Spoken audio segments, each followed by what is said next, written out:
KNR in fact ये stock पहली बार मेरे जेम्स में क्वालिफाई हो रहा है। रीजन ये है कि मैं कई सालों से थोड़ा सा डरता था डेट्स वाले स्टॉक्स और ओवरऑल, बट अब जिस तरीके से ये कंपनी का बिजनेस का कंपोजिशन है वो मुझे बहुत इंप्रेसिव लगा, क्योंकि एक तो FIIs DIIs का इतना भरोसा, तो मैं यही बोलूंगा कि अब ऊपर के लेवल से करेक्ट होने के बाद ये सारी चीजें और अच्छी लगने लगी है। इरिगेशन में भी कंपनी का काम है। अगर मैं इरिगेशन की अगर प्योर प्ले देखने जाऊं तो अच्छे प्लेस मिलते ही नहीं अभी मार्केट्स में, और ये 26% रेवेन्यू इनकी इरिगेशन से आती है। बाकी रोड्स और ये जो प्रोजेक्ट्स बनाते हैं EPC, इनसे रेवेन्यूज आती है, तो इसलिए मार्जिन भी बहुत स्ट्रांग है। और KNR कमिदी नरसिम्हा रेड्डी, मतलब KNR का फुल फॉर्म ये है, और इनके लोगों में भी देखिए रास्ते बने हुए, हाईवेज, और गजब का ये लोग मॉर्थ के लिए करते हैं, मतलब हाईवेज जो मिनिस्ट्री है उसके लिए, और बहुत सारे इनके अच्छे क्लाइंटिल है। सो ओवरऑल मुझे ऐसा लगता है कि इस स्टॉक में बहुत पोटेंशियल है, और आने वाले दिनों में जिस तरीके की मैनेजमेंट और कंपनी जानी जाती है स्ट्रॉन्ग एग्जीक्यूशन के लिए, और अच्छा ऑर्डर पाइपलाइन है। पाइपलाइन भी देखिए करीब 10,000 करोड़ से ज्यादा का पाइपलाइन है, और मैं रेटिंग्स देख रहा था, दे वर वेरी इंप्रेसिव, AA-, तो इसीलिए मुझे डेट्स होते हुए भी इस चीज को मैं ज्यादा ध्यान दे रहा था, और डेट इक्विटी रेशियो अभी भी कंट्रोल में है, अनलाइक अदर जो पास्ट में रोड कंस्ट्रक्शन कंपनीज वाली में जो प्रॉब्लम्स होती थी। अब मैं देख रहा हूं ग्रोथ को, तो फंडामेंटल्स पे हम आते हैं तो करीब 20 के पी मल्टीपल पे सस्ता लगता है ऐसे क्वालिटी मैनेजमेंट और ऐसी क्वालिटी ग्रोथ देने वाली कंपनी।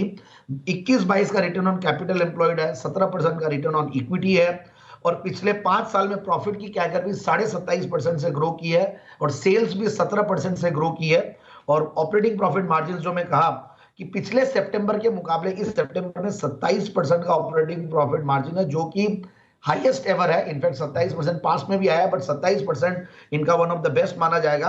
और 73 करोड़ के पैट के सामने कंपनी 99 करोड़ कमाई है सितंबर, यानी कि 100 करोड़, और 100 करोड़ काफी बार पास में भी कमाई है, बट पिछले पोस्ट कोरोना 2-3 सालों में गजब का कंपनी का ग्रोथ रहा है, तो इसलिए बहुत जबरदस्त परफॉर्मेंस भी दिख रहा है। मैं शेयर होल्डिंग पैटर्न की बात कर रहा था, तो 51% तो देखिए प्रोमोटर्स की, और ये प्रोमोटर्स भी बहुत क्वालिटी प्रोमोटर्स। 1995 से कंपनी कार्यरत है, 2008 में IPO आया, और काफी तब से ग्रोथ करते रहे, और FIIs और DIIs का बहुत भरोसा इन्होंने एक तरीके से गेन किया है। तो FIIs ने भी बढ़ाया कंसिस्टेंटली, पिछले अगर 5-6 क्वार्टर में देखें तो धीरे धीरे कुछ बेसिस पॉइंट से बढ़ाते गए हैं, और इस क्वार्टर में भी दिसंबर वाला क्वार्टर भी अपडेट हो गया इस कंपनी का शेयर होल्डिंग पैटर्न,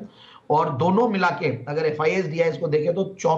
40% के लगभग वो लोग होल्ड करते हैं, और पब्लिक शेयर होल्डिंग रिड्यूस हुई है पिछले कुछ क्वार्टर्स में। So that can be a good sign कि स्ट्रॉन्ग हैंड्स में स्टॉक्स गए हैं, और मुझे लगता है कि नीचे का लेवल्स भी काफी अच्छा सपोर्ट लेके रखा हुआ है। ऊपर 340-330 के लेवल्स दिखाने के बाद नीचे भी ये स्टॉक आया है, ऐसा नहीं है 205-10 के लेवल्स पे, तो इसलिए डाउनसाइड रिस्क मुझे बहुत नहीं लगती है, और अपसाइड यहां से बढ़िया लगता है। तो आराम से 290 का पहला टारगेट, यानी कि 290 मुझे लगता है कि इजीली अचीव होगा, और 320 का दूसरा टारगेट लगाए, और आने वाले बजट के लिए भी मुझे ये अच्छा लगता है भाई।